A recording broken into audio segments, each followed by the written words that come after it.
Welcome back to my channel. My name is Eric Martel. I'm a real estate investor and entrepreneur, and I've done over $85 million in real estate transaction, invested also in apartment buildings and all kinds of different businesses. And I'm here to help you achieve financial freedom and make more money. And this is something that you like. Make sure you like and subscribe. Today, we're going to talk about why the math of owning a home doesn't work anymore. We're going to talk about why this is happening, what is happening, and how to take advantage of the situation if there's a way for you to do that. So let's get right into it. So why is this happening? Why are we saying now that buying a home no longer works? We have seen an average increase of 50% in home prices over the last 5 years.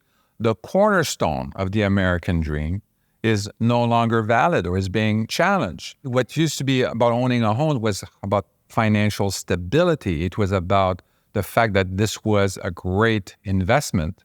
But as we've seen, it doesn't work like that anymore. Owning a home is not so much a great investment anymore, and it doesn't really indicate anything about financial stability. All right, so why is this happening? The reason is there's really a perfect storm of all kinds of economic pressure. And I'm going to go back all the way to the great financial crisis of 2008. This is where we've seen a massive real estate crash, a collapse of the financial and the banking system, and that forced the government to actually print a lot of money. I know some people are going to say, well, they're not really printing money, blah, blah, blah. But you know what I mean, right? So in essence, even though the mechanics is not really about printing money, they really increased the money supply and they really made money more available to everyone. And that caused, obviously, inflation. So that's the first part of it. And even before we were arriving at the pandemic, we had extremely low interest rate just because the economy had been so seriously affected by the great financial crisis. When we end up in 2020 with the pandemic, that changed a lot of things. Not only did it stall the economy and the government was forced to print even more money, that exacerbated the inflationary pressure that we're already seeing. Now, there's also changes in mentality and behavior of everyone. All that money printing, all this really kind of like put a lot of increase in the house prices. Now you have tons of money in the market. The interest was super low. So it made investing in real estate super attractive again, and the home prices was just like going through the roof. So we also had like a shortage in housing units. We have like 4 million housing units short in the United States. The builders are not building housing units fast enough for the demand. So this is a big problem. And all of that kind of like forced the home prices to go up, also forced the rents to go up. So I really accelerated the inflation. And what we're seeing is that the house prices are going like this, and we have the wages that are going like this. The wages are not really following the housing increase. What does that mean? That means less and less people are able to afford owning a home to live in. So this is something that's pretty interesting. Then we have a major shift in home buying trends in general. So that whole working from home kind of mentality, combine that with the family formation for the millennials, really changed the landscape of real estate. So if you're working from home, you say, well, I don't want to live necessarily in a very expensive city. I want to live outside in the suburb maybe, or another city altogether, and then it's going to be cheaper. The quality of life is going to be better. If you're millennials and you're thinking about family formation, then you're also thinking, I want to live in a single family home.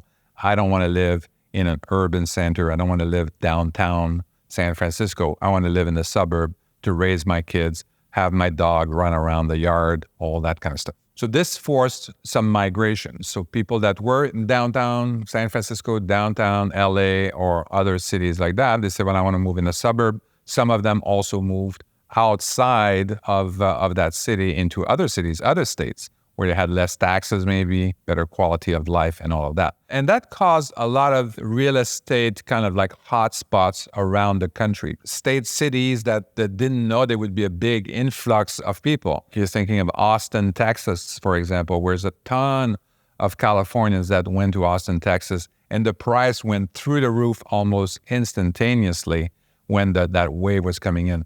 Austin was completely unprepared for the demand that was about to hit them. With very few units available, that means that the prices had to go up. We've seen that in Phoenix as well. We've seen that in Nevada. We've seen that all over. We've seen that in Florida, all over the country. It created some hotspots in big cities, but also created some real estate hotspot also in smaller cities that had even less inventory. This caused a major shift in real estate and, of course, pushed the house prices up, even less affordable, I should say, for the normal individual.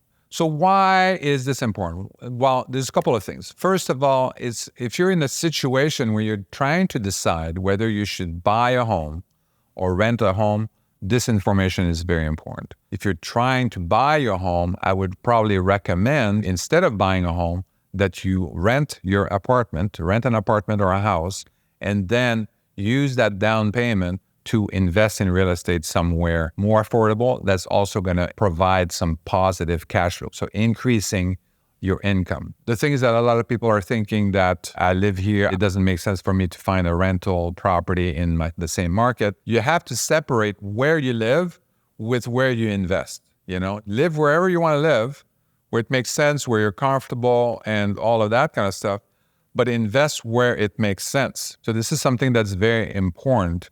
And right now with the technology that we have and everything, you can invest anywhere in the United States. You don't need to invest in your backyard. So separate the two ideas, the two concepts, live where you want to live, but then invest where it makes sense, where you're going to maximize the return. Now let's talk also about the interest rate. When you're looking at buying your home, let's say your budget is $2,000 a month. Pre-pandemic, when the interest rate was very low, you were able to buy a $400,000 house with that $2,000 monthly budget. Now, post-pandemic, with a higher interest rate, you can only afford a $300,000 home. It's a big difference of what you can buy versus what you could buy in the past, just because of the interest rate changes. The other trends that we've seen is that the mortgage payment for some of the cities that we're looking at on average across the US is 52% higher than the rent that you would be paying for a similar property. If you look at some other markets, the hot market, like the San Francisco market, the LA market, Austin, you would be paying almost 175% more in mortgage payment than you would if you were to rent the same house instead. So this is a significant difference. From that point of view, it's starting to make more sense to rent rather than own your home. And then whatever down payment you were supposed to put towards that home, invest it somewhere else to generate more cash flow, generate more appreciation. You're still investing in real estate. You're just making some money out of it instead of just paying for your lodging. The next thing I think it's important for us to talk about is that you're kind of seeing what the trends are, what is happening right now across the country. In the old days with the baby boomers, there was a couple of books that were written. One of them is Boom, Bust, and Echo. And there was another one is The Great Boom Ahead. And it was really about tracking down the boomers and their spending habit to kind of get ahead of the curve. If you knew what people were spending in the future, then you could get ahead of that and say, well, I think everybody's going to want to be in the suburb, or everybody is going to want to buy a second home cottage somewhere, then I'm going to go into the cottage business and start buying cottages. So if you can think ahead, if you look at the trends and see what's happening, you can see that the millennials, which is now the largest cohort in the United States, if you follow how they spend money, what they're doing, they're in family formation right now. They're going to buy or they're going to rent single family homes. So this is kind of like where you want to be then, because this is where the hot markets are going to be. You may want to stay away from these apartment buildings and all that to focus on these single family rentals in the suburbs of big cities. Now that you know all this, so what can you do about that? My recommendation has been, if you're buying a house in some of these markets, the mortgage payment is 175% more than renting a home. Just rent a home. And then with the difference, you have an opportunity cost in terms of the down payment that you did. Take that down payment, invest it in single family rentals in a location, in a market where it's going to cash flow, and your dollar is going to go a long way. And then that excess cash flow is going to help you pay your rent where you are currently living. Make a difference between where you live and where you invest. Having your single family rentals that's cash flowing is also appreciating, is also providing you tax advantages like depreciation, all that kind of good stuff. There's a lot of stuff that the deductions and stuff like that you get with your single family rentals that you don't even get with your own home. If I'm going to renovate my kitchen in my home, it's not tax deductible. If I renovate that kitchen in my single family rental and I'm adding value to that property, it is tax deductible. Just keep that in mind when you're looking at these repairs, looking at these renovations. Adding value in here, tax-free. I'm getting tax deductions for the renovations and it's increasing the value. My home, I get an increase in value, but I don't get any tax deductions associated with that. The math of owning a home has changed, more emphasized than it ever was before. It didn't really work before either, except maybe a long, long time ago when the houses were very cheap.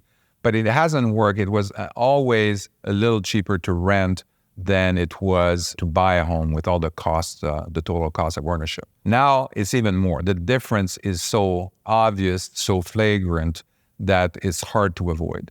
And this is why my recommendation here is rent your home, invest in single family rental in order to maximize your cash flow. It's just the best investment strategy right now, period. So let me know what you think about that. I know some of these ideas, you're going to think they're off the wall. I personally sold my home, got all the equity out of that home in San Francisco Bay Area and rented a home. It was a little bit more expensive to rent the home, but once I invested my equity from my house in real estate, it paid for all the rent, all my living expenses. I was instantaneously financially free just because I made that move. And I think for a lot of you, I think it makes a lot of sense to do something similar and maybe skip that whole step of owning your own home and go and invest in single family rentals instead. Well, I hope you found this video helpful, shocking maybe. I'm not making any money doing these videos. I'm here to help you make more money, be financially independent, and really have maybe a better financial education, financial perspective